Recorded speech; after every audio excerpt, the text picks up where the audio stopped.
Here at FUTRtech, we love startups, and today we're going to be talking with an early stage company with an idea that could one day solve a big problem in the industry. We have talked about the massive shift to subscription and consumption-based models before, but with all of that comes enormous challenges in managing all of those subscriptions. Today, we're going to talk to a company that is building a platform to solve that problem. So stay tuned.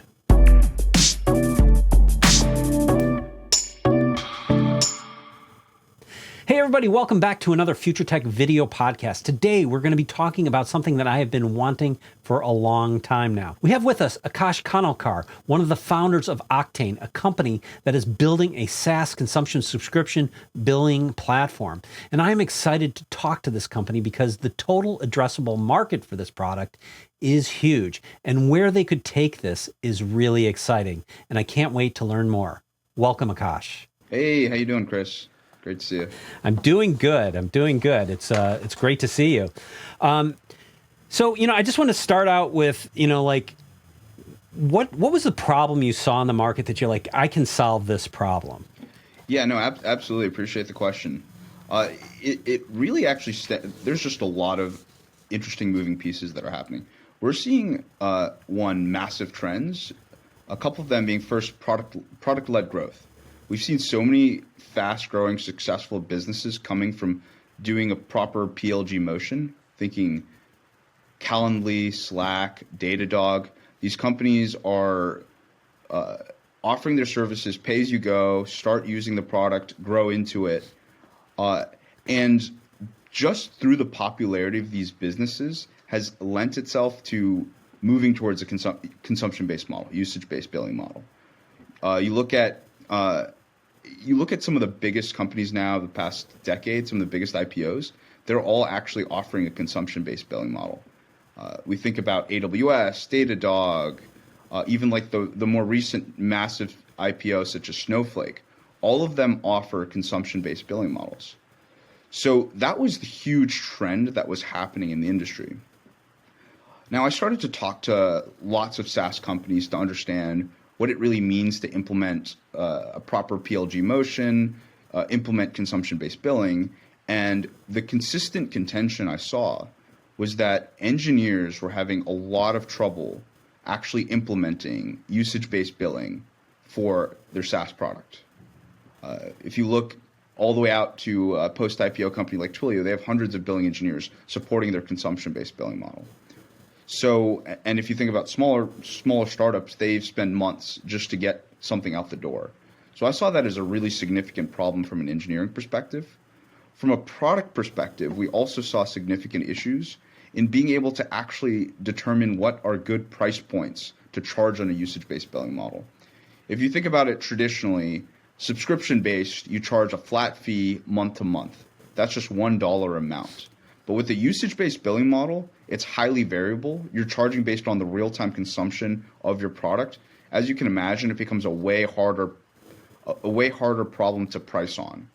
So the long story short is it's really a product and engineering problem that we've seen. Yeah, and I'll say one of the things that we've seen too, because we work a lot with the VC community, and from an investment perspective, they want to focus on companies that have a self-service model, right? That it's a credit card swipe kind of self-service, consumption-based model. And those are the companies that they're really putting the money and investment into. And, like having something like this to sort of make that go, I think is certainly significant, right? That's the thing. Exactly. That's the thing that we're seeing is self-service is becoming the predominant way to offer your product to customers and grow. And obviously, self-serve goes hand in hand with usage-based billing. Tell us about Octane. What is Octane? What have you created? So stemmed from the problem that I've described before, Octane helps companies implement consumption-based billing. And we do the whole suite from helping companies with the metering, helping companies price on those meters, and ultimately bill their end customers. That's what Octane does. And so how like for a company that's built a product, like how does that get integrated? There's a lot of contention between product and engineering. So engineering creates the instrument, pretty much creates a homegrown system to actually track usage across all meters, facilitate the ability to actually create price plans. So there's ETL that happens, converting that usage into revenue, and then finally having an accurate bill at the end of the month. So engineers build this whole entire system in a homegrown way, and obviously they ultimately patch to the preferred payment gateway provider, say Stripe. Now, what ends up happening is the product person will go back to the engineer and say, you know what, you're tracking compute today, but we actually want to now charge based on compute and storage. So then the engineer goes back, has to now meter compute as well as storage, and there's a bunch of new instrumentation that needs to happen. Then the product person says, hey, we actually want to now change the way that we're pricing. We found that the first pricing model doesn't work. We now want to offer the first, for example, 100 API requests free because we're doing this promotion. You need to implement this in the engineering system. So there's this constant handoff that happens between engineering and product. With Octane, what we do is we've separated those two flows. So all engineering has to do is send usage, and they send usage to Octane. And Octane does a really good job of storing, aggregating that usage in a time series database. Now, the product person or whoever owns monetization, they go into our no-code UI and actually create metered price plans based on the metrics that the engineers have sent, and they deploy it against their set of customers for billing. So if, for example, product person realizes, wait a second, we actually want to change our pricing to this new model, they can do that through the UI. They don't need to go back to the engineer and say, engineer, please make this and this change. What does that look like to the end user, to the consumer of the product? Yeah, ultimately, it's a detailed bill. At the end of the day, the end consumer needs to see what their usage is and what their spend looks like. There's obviously a really good story that we're working through to actually now also empower the end user to get the best visibility into their spend and usage. Obviously, if we think about how we use AWS, the AWS Cost Explorer, it's a bit of a disaster. Yeah. As a future roadmap, we want to also enable much better visibility so people don't have that frustrating experience with any SaaS. Well, and I think, that's sort of the key to all this, right? Because the people who are paying the money are ultimately the people you gotta serve. And I think that, the thing that's interesting to me about this is, I think you're providing a much needed service today, but, the potential for where this could go is what I think is so exciting, when you think about it, because one of the things, that's been missing in all of this is this sort of SaaS sprawl. I mean, we have clients that, have 2,000 plus SaaS partners, right? And managing all of that billing is just brutal. And if there was, sort of a platform that came out and sort of standardized all that and consolidated all of that, there's tremendous value in that, I see. The big win here ends up being for the end user. The reason you actually see a pretty significant lag in usage-based billing across the enterprise software stack is because, one, it's really hard. It's really hard to implement. Yeah. And what's an easy thing to implement? Flat monthly fees. But obviously the end consumer can oftentimes lose because they'll end up having significantly underutilized enterprise software. I mean, we can all relate to the feeling of using software and not using it, buying software and not using it, or being on a subscription that we're stuck with. Obviously, today we're focused on the enterprise software space because there's so much work to be done there. But I do see, opportunities beyond that in the consumer space. And I've said this to you before when we were talking. I mean, ultimately, I think, the TAM for this product is enormous because everything is becoming, as a service. Even hardware is as a service these days, right? But even beyond that, like the potential to create a marketplace around this where you are sort of the point where people go to like make these purchases, as a sort of consolidated central marketplace for all of these goods and services potentially. When you look at it that way, one could say, is Octane sort of a young Amazon starting out, almost? I'm sure you'd love to be that, but what our focus is, and we see the there's a few positive effects that happen from that. We want to just make it really easy for software companies to bill very flexibly, because ultimately, like you said before, you have thousands of SaaS partners. The SaaS, first of all, the entire SaaS industry is expanding like crazy. So competitiveness is becoming huge, and ultimately, who's winning? The customer is going to choose the best billing model. Point blank. End of the day. At times, there's like 5 API companies that are doing the same thing, some ML thing, or some whatever it might be. They're going to choose the one that has the most friendly billing model, the most effective billing experience.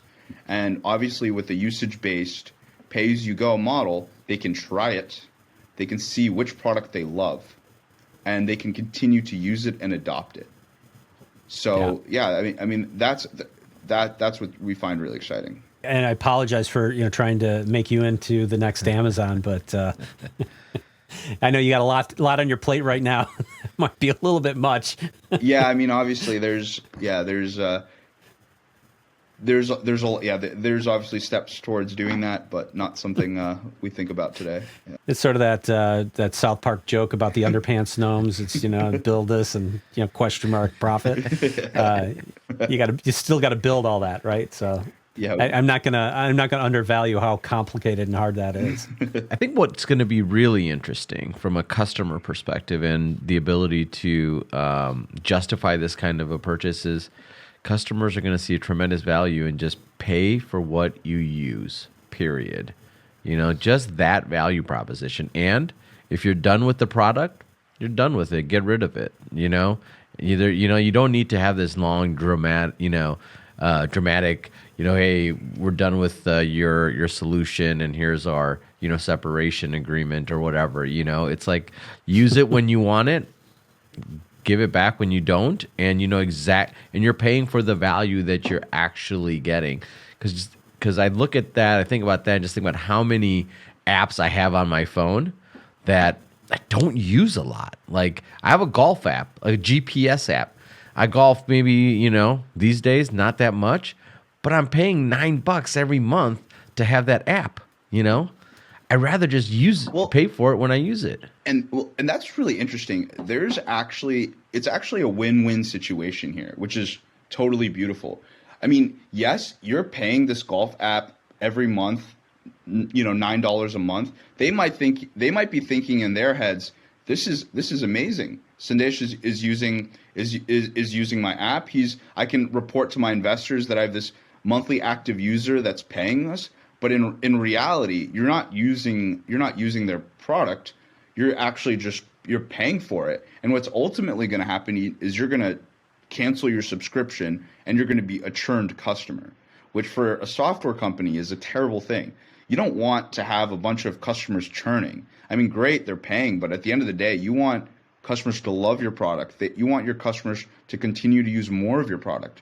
So with a usage-based billing model, you're really tying customer happiness to the money you make.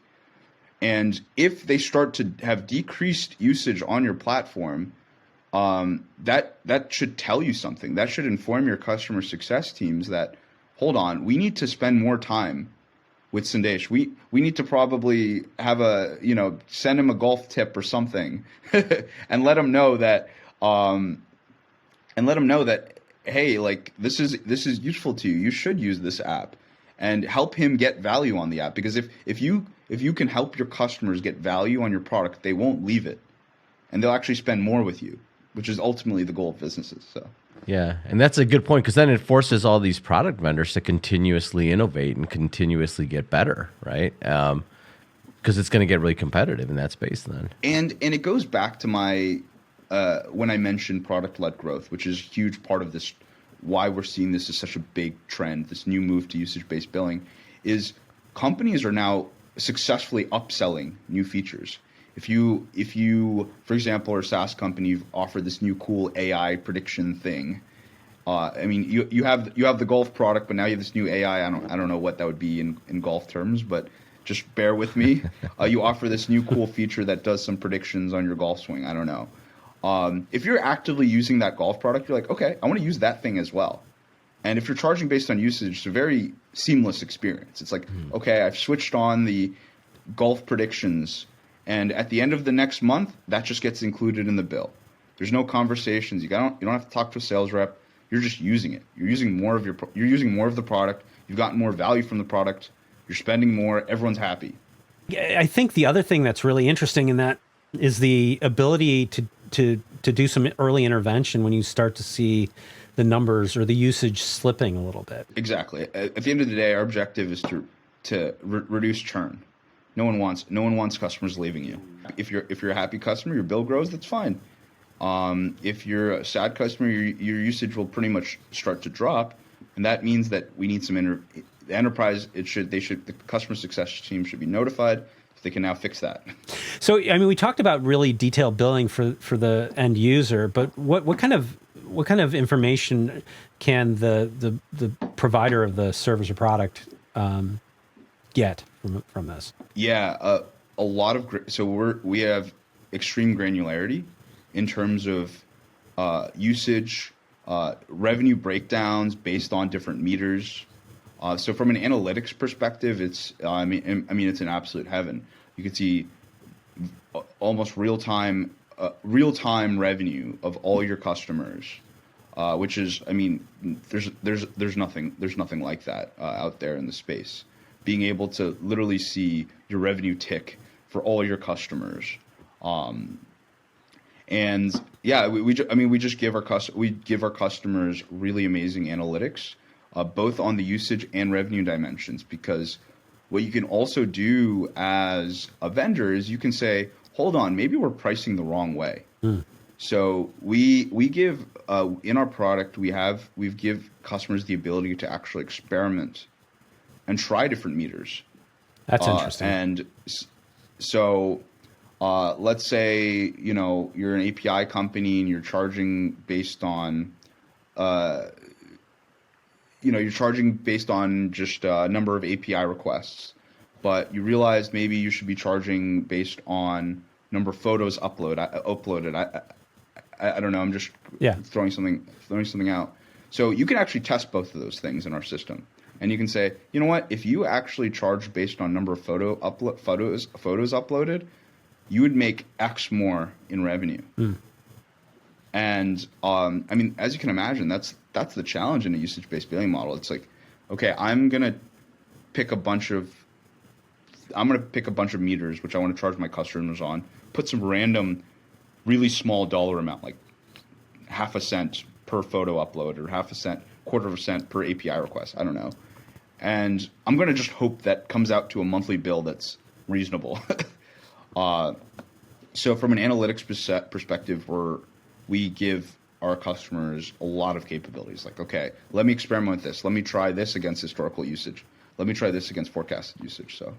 So can you get like a threshold-based alerting on both ends? Actually, I would assume, because if you're doing consumption-based as a consumer, you may want to know, like, wow, I've already hit the number I don't want to go over for this month. And subsequently, like if there's like a decline in sort of billings on from the the provider end, is that something that they can work with? And that's part of that customer success experience, right? It's like there's tons of horror stories about companies using cloud providers and just getting ridiculous bills. So having some sort of foothold on when you hit thresholds and when you hit certain limits is extremely important to end users and also to the vendor. As you can imagine, that notification will be relevant to a customer success person. It'll be relevant to your end customer. It could be relevant to a salesperson. That one notification, like, okay, you've just exceeded your free limit, or you've exceeded your tier 1 band, and now you're going to be charged this new amount. So yes, we do. We're really integrated into the ecosystems. We have integrations with Slack. We have integrations with SendGrid. So we make it really easy to just be notified on certain relevant events. So that's interesting. So like you can feed those events right into like a Slack channel so that everybody can kind of jump on the problem. Yeah, it's not noise, because it's notifications with relevant business context, right? The product person creates price plans. So with business context, you're able to say, and the engineer sends customer usage. So you have a lot of really awesome business context that you can actually trigger into Slack, into SendGrid, however you want to do it. From a sales perspective, I just want to clarify something because I want to make sure I understand it. Who is actually buying your software? Are you selling to the SaaS providers, or are you actually selling to the customer that is buying all these SaaS solutions? Yes. So we are selling to the SaaS provider. I mean, that's a great question. We're selling to the SaaS provider. So you're selling to the actual OEM. We're selling to the Twilios of the world, the Datadogs of the world, the Slacks of the world. Got it. And empowering those SaaS companies to effectively charge their end users. And you got to think this has got to be really valuable to them, because this is a piece that they would have to build into their platform otherwise, right? Yeah. And that's not an insignificant undertaking. There's publicly documented significant billing mistakes that are made by large software companies that do consumption-based billing. So you can only imagine how often errors happen, even for a lot younger companies of any range. So I'm just trying to understand now. I understand why the startups and a lot of these software companies are going to gravitate towards what you're doing. What is the value that then ultimately the customer, the end users get? Do they just get access to your solution via the SaaS provider? And how are you getting all that data and analytics from the customer side? So the benefit to the end customer is that now their SaaS purchases are usage based. Traditionally, if they were going to shop around for SaaS products, they'd probably get the option of an annual deal. It's still very, very common place to buy software and say the sales rep will tell you it's going to be 10 grand a year, and that's it. That's the only option we have. It's going to be 100 grand a year. Yeah. But with Octane, because SaaS companies are now adopting Octane, they can offer to their customers usage-based. So the benefit to the end customer is now they have usage-based billing as an option to consume software. It's a bit. Sorry if that was a little tricky, but we're building for the seller, not for the buyer, if that makes sense. Yeah. But obviously the buyer benefits. Yeah, the buyer, and so that's what I was wondering, because you're getting good information out of their environment, right? When you're collecting that analytics, it'd be interesting. I'm sure if I was the customer, I'd like to know, what's your report showing? What are we using? How are we using it? What are those trends? I mean, that's part of our roadmap. So making that the end customer experience amazing. Yeah.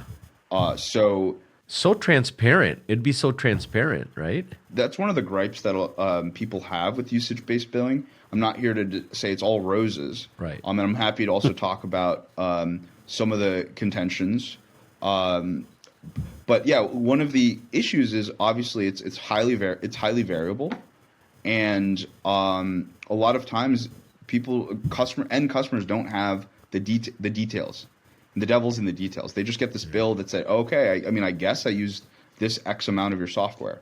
So what's really important in a usage-based billing model is to be highly transparent in how your end customers are consuming your software. And that's part of our roadmap. And I think the other piece of this is it sounds like it's all sort of real time as well. So I mean, as a consumer, if you needed to see where it's like, did I use a ton last week? What happened last week? You could go in and check on that, right? It's all super real time. Yeah, I mean that's what's amazing about it, and everything's very real time. So you can see the vendor can now today see, okay, what is my revenue at this given moment? What is the accrued revenue? And yeah, we're building towards a world where the end customer can get that experience as well. If somebody wanted to, integrate this into their product, what would they need to do? Who should they contact, and how should they approach you and get going? Yeah, I mean, you can get started on our website, and we have an API that we have a self-service experience. You log in, get started. So the product person can just go in and, like I said, we're selling to self-service companies. We have a self-service product. Consumption model. Yeah. I mean, yes. They just get started, sign up, create price plans, and the engineer, we have an API, so you just send usage. I laid out a really grandiose plan for you, but there's something in between. So what's next for you guys? What's on your radar? We're laser focused on empowering the product people and simplifying the engineer's life. That's our main objective for the foreseeable future. And I mean, there's a lot of companies that specifically need help in that area. So we're laser focused there. Obviously, down the road, like I said, there's a lot of opportunity to now empower the end users of the SaaS products by giving really detailed visibility into spend. So just the customer success experience. Yeah, we see opportunities to help every single stakeholder in the org, because it does touch every stakeholder in the org. So that's our long-term objective. Well, Akash, I thank you so much for coming on and telling us about Octane. I mean, obviously I'm excited about the direction that your product could go in, and I'm really excited to see what you do with it. And I think this is solving a problem that a lot of companies have. Yeah, thank you so much, Chris. I really appreciate it. Yeah, man. Good luck. Thanks, Anish. Thanks for watching. I would love to hear from you in the comments. And if you like what you saw, give us a like and consider subscribing. And I will see you in the next video.